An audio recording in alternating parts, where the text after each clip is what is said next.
Председателката Гордана Силјановска-Давкова одржа предавање на Универзитетот Ада во Баку, Азербејџан.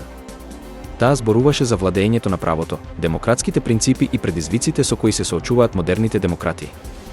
Во своето обраќање, таа ја истакна важноста на независното судство, уставните реформи и правичните изборни процеси. Силјановска-Давкова нагласи дека секоја демократска држава мора да гради силни институции и да се залага за транспарентност. Настанот беше организиран во рамките на соработката меѓу Универзитетот Ада и меѓународните политички институции. Председателката одговори на прашања од студентите, кои покажаа интерес за политичките процеси во регионот и Европа. Посетата на Азербејџан е дел од нејзината дипломатска агенда, во која се вклучени и билатерални средби со високи представници. Силјановска-Давкова ја нагласи потребата од градење стабилни односи меѓу Македонија и земјите од Јужен Кавказ. Во Македонија околу 160 пациенти чекаат трансплантација на бубрек, но недостигот на донори останува голем проблем.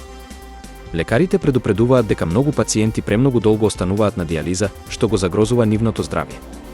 Годишно во земјата се прават мал број трансплантации и покрај напорите за зголемување на свеста кај населението. Специјалистите потенцираат дека семејствата често одбиваат да донираат органи, иако тоа би можело да спаси многу животи. Министерството за здравство најавува нови мерки за подобрување на системот за трансплантација. Главен фокус ќе биде едукацијата и поттикнувањето на граѓаните да се регистрираат како донори. Пациентите и нивните семејства бараат побрзи процедури и поголема поддршка од државата. Тие апелираат за итни реформи кои ќе го олеснат пристапот до трансплантации и ќе ја зголемат шансата за спас на оние кои чекаат орган.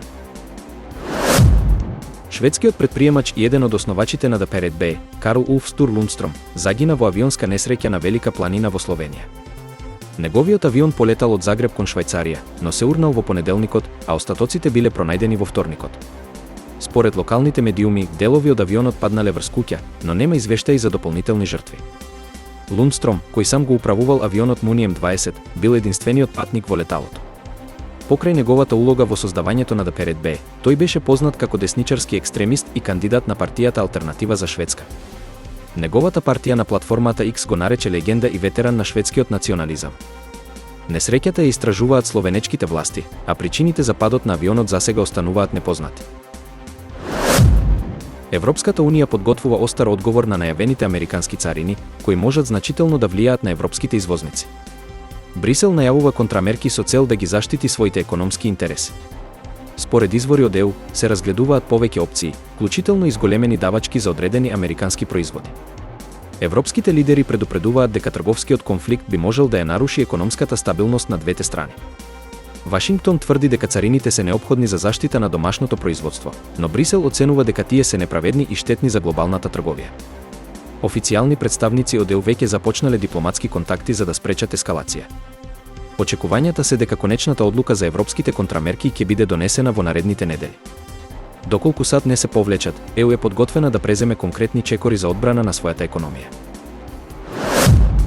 Рускиот министер за надворешни работи, Сергеј Лавров, изјави дека Москва нема да прави компромиси кои би загрозиле човечки животи. Тој нагласи дека Русија останува цврста во своите позиции и нема да прифати присуство на НАТО трупи во Украина.